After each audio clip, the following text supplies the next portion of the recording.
Welcome to the Jill on Money Show. It is Thursday, November 17th. And we are here, Mark and I are here to help you make better financial decisions. Oh, Mark, I forgot to tell you, I went through the whole HSA, HGHP, HSA rabbit hole with my spouse.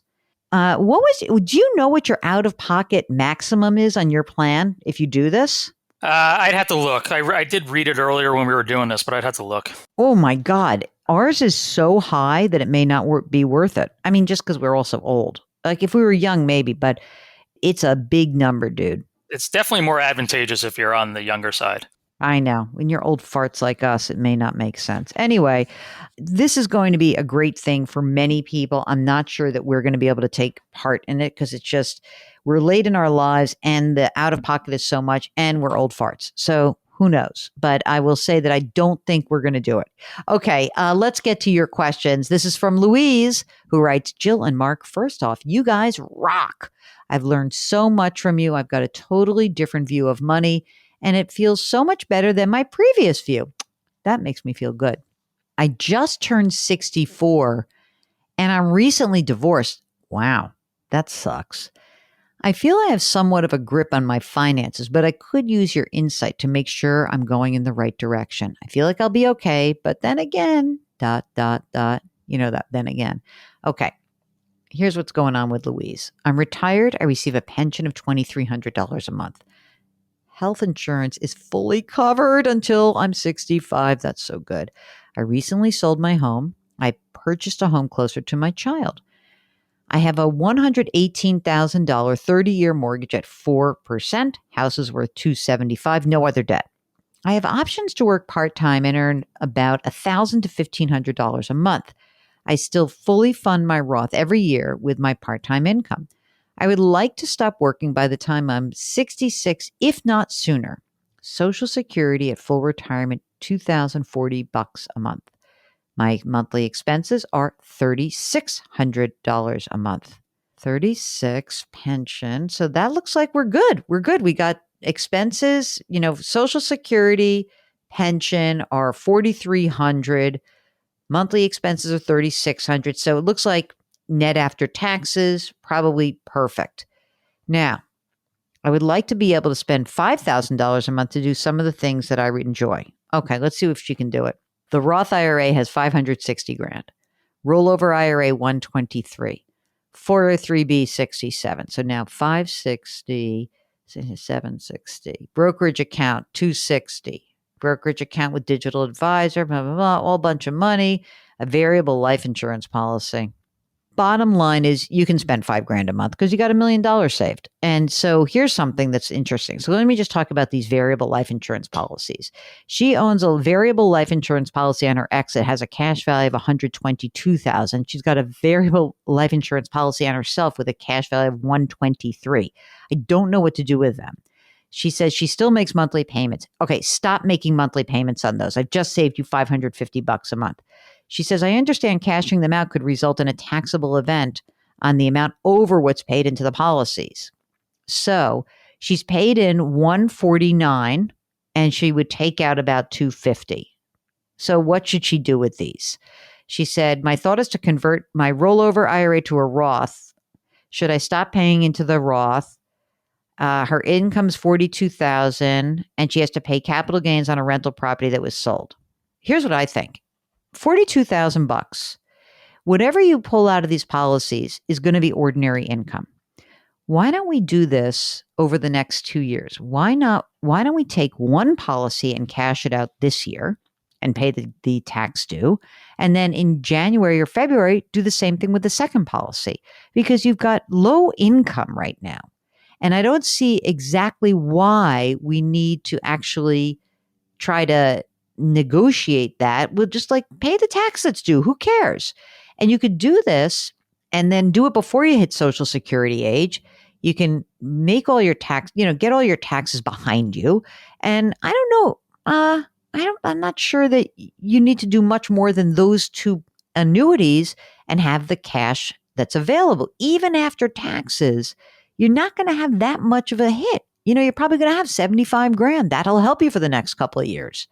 I think that's the easiest way to do it. Now, the next question is, should you convert? I don't know. I think that what I would do is I would not convert. I think what you should do is to beef up your cash accounts. So you have $65,000 right now, beef up those cash accounts.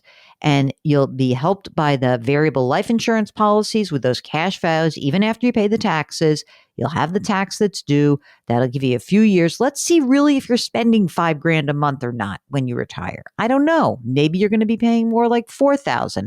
If you think about it, right this second, you have this pension, you turn 64. If you want to retire sooner than you get your Social Security, you can pull this money out of the annuities, pay for what you need to pay for, claim your Social Security benefit, and move on. And Mark, do you think she should be converting? I really don't, because most of her money is already in Roth and taxable accounts. It's not a huge chunk that's in tax deferred. Yeah, I think that you're just fine, Louise. And I would use those two variable policies, take the cash account, do them one at a time, pay the tax that's due, live on some of that money, and reassess, and then do it again next year. And I think you'll be fine. I really do. Okay, this is from Kevin. Jill, my parents are retired. They're in their early 80s. My father was a fire chief for a rural, I hate to say that word. I sound like an idiot when I say that word. Say it again for me, Mark. Rural? See, it's hard to say. It reminds me of, there was a joke on 30 Rock when one of the cast members was in a movie called The Rural Juror. Okay, let's get back to Kevin's parents. His father was a fire chief in a fire district in Washington State that was not in a city. Recently, a law was passed in Washington that will pay out a sum from the state retirement plan in the amount of around $19,000. The letter received from the state plan says that the funds can be received as a direct deposit, a paper check, or as a rollover to an eligible plan. What are the best options for my parents to avoid tax penalties on this amount? Well, I mean, you can roll it into an IRA rollover, but it's going to be taxed at some point. It'll just start to move into that realm of what is required to take out, the required minimum distributions. So I don't know what other income your parents have, but I would roll it over to at least start to give you some options and then figure out how to take it out. Otherwise, you could, if they need cash and you don't want to even start doing that, you can have the funds received as a direct deposit and have them withhold 20% for taxes. That's kind of the other option. If they just want that cash, fine. Make sure taxes are withheld if they can. If not, make sure that you withhold some money for taxes, because that will be a taxable event. It will add $19,000 to your parents' taxable income for this year. So that's what you have to think about. Hi, Jill and Mark. Love, capital love, listening to both of your podcasts and the banter. Mark, we have witty banter. Well, I was edited in a recent episode and I was laughing out loud at one of our exchanges. What were we talking about? We were talking about hygienists and them jabbing the hell out of our gums. We amuse ourselves, which is good. Okay. Natalie says she's single. She's 51 years old. She rents. She's got no debt and no property, no pension. She makes $156,000 a year plus a $10,000 bonus. Finally, someone who's going to work till they're 67. And she says, and I don't mind working longer if needed. By the way, if anyone from CBS is listening, I don't mind working longer either if you extend my contract. I'm happy to do it. Okay. Expenses are about $90,000 a year. Social Security will be $3,300 a month and may need a car. She says, I'll buy it used, $20,000. And may need to assist in renovating mother's home. There's no mortgage left. Plan to take care of my mom in old age. To be determined what the kids will do with the home long term. I'm currently healthy. Mom is healthy, but has diabetes to manage. I believe dental's not included in Medicare, which is so expensive and out of pocket. Again, let us not rant about our dental frustrations, Mark. Would love to understand how to determine how much I'll need at retirement. Recommended retirement calculators or certified financial planners that I could work with to confirm I'm on the right track. She's in California. Okay, here's what she's got. Let's see if she's on the right track, Mark. She's got $100,000 in cash. Already, I love her. Fidelity, $400,000 in traditional IRA. Wants to know whether she should convert that. She's got 35 in a Roth IRA, 15 grand in a taxable brokerage, 5 grand in HSA, 10 grand in checking, all self-managed with 3 major index funds, 63% US stock, 27% international stock, 10% fixed income. Believe my strategy is quite aggressive, but I still feel comfortable riding the wave. Okay. If you feel comfortable, I feel comfortable. Here's what else we got. Vanguard 401k, a Roth, 50 grand. She contributes $27,000 a year, match $10,000. That's pretty good. She also puts 18% of her paycheck into the Roth 401k, 5% after tax. She's got a target date fund, HSA. She maxes everything out. Then she's got stock units, 25 grand vested, 3 more years to vest another 85 grand. She says, to diversify, I'm thinking of selling these as soon as it vests. Yes, I love that idea. I don't even care what the company is. I'm just saying, yes, do that. And she said, to diversify, I will sell this as soon as it vests. And are the below the correct steps to do this and make way for a backdoor Roth? Okay, so first of all, if you're going to be doing a backdoor Roth, let's just start in general. Yeah, you want to make sure that you move your whatever IRA asset you have into a retirement plan through work. So that's true. But I don't know if your RSU issue is triggering this question or not. I don't think that the RSUs are part of a pre-tax scenario. So I think that the questions you're asking about backdoor Roth, let's just back up a second and just say if the RSUs, you sell them off, you put them into your brokerage account. Otherwise, I don't think you need to be doing any conversions right now. I think that you've got 400 grand in this traditional IRA. Now you're going to be using a Roth going forward. You're going to be working for, 16, 17 more years. I don't think you need to convert. I think you need more cash because if you're going to have to help take care of your mom and do some stuff and, maybe even think about whether or not you have to spend some of your money to help with the house, I think you need more cash. And even though you have 100 grand, that could get soaked up. How much more work needs to get done in this house? I don't know. I think you're on the right track, but the thing with mom is definitely the hurdle that you face. Mark, do you think doing a backdoor Roth makes sense for her? I would just continue, max out that workplace retirement plan like she's doing. And then if there's anything else, anything surplus, she only has $15K in the brokerage account. I would start probably focusing on that. Yeah. And I'll tell you one other thing just to be sort of clear thinking about going forward with this. I think you need to have a conversation with your siblings that if you're going to spend your money to do some improvement to the house, then I think there should be some accommodation when your mom eventually dies that you're going to get something back from that, unless you have bust out siblings that need your help also. But I think that some of this should be papered so that you're protected. Not that I think your siblings are bad or anything. It sounded kind of awful when I said it back to in my head. You're on the right track. Keep saving. And then maybe we'd love to hear a little bit more about your mom's situation to see if the house thing has if we have a better game plan for that. Okay. Oh, Mark, here we go. Small business owner. Here we go. I'm a psychologist in her early 30s. What's her name? Wait a second. Kirsten. I'm a psychologist in her early 30s. I began listening to your podcast years ago, and your advice has guided many of my family's financial decisions thus far. We're big fans. Thank you. I'm excited to reach out to you now as I started my own private practice in mid-2021, and I'm loving it for personal and financial reasons! ! I am finally at the point where I want to nail down a retirement strategy. All right, we're going to help you. Here's some background. Husband makes 75 grand a year. I have an LLC and I pay a reasonable salary of 75 grand via W-2. I also take owner's draws. And as of the summer, I'd pay myself 23 grand in owner's draws this year. I pay quarterly taxes, health insurance through husband's job. He has a retirement plan through Fidelity. He contributes 9% to a Roth 401k, 7% to a traditional 401k. We're using target date funds. I currently have a SEP IRA. I'm contributing 9% from the employee side, 3% employer match. And it's through ADP, and that's who runs her payroll. Ready for your questions. Number one, do you recommend a SEP IRA or a solo 401k at this point? I believe I can have both, but I'm thinking we aren't at the point financially where having both will be beneficial. I'm going to say 401k, Mark, a solo 401k, because she can then do a Roth 401k, right? Ding, ding, ding.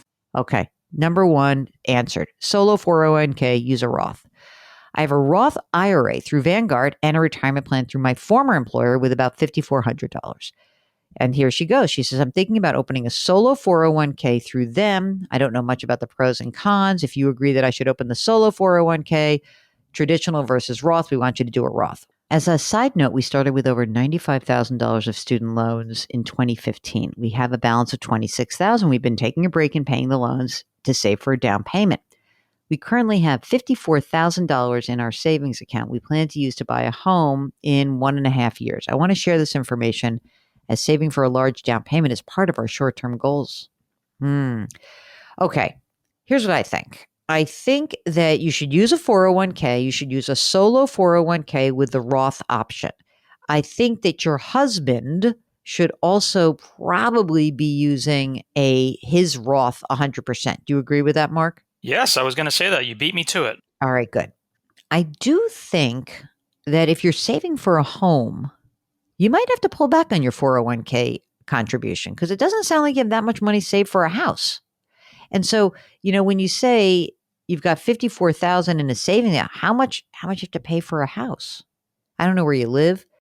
So I think that, yes, I could see you taking that SEP IRA, getting any old retirement money that's pre-tax, rolling it all into one account, leaving it alone. You don't need a SEP IRA anymore. Then new solo 401k for you, make it a Roth 401k because, you make money, but you should also be taking a lot of expenses through your business as much as you possibly can.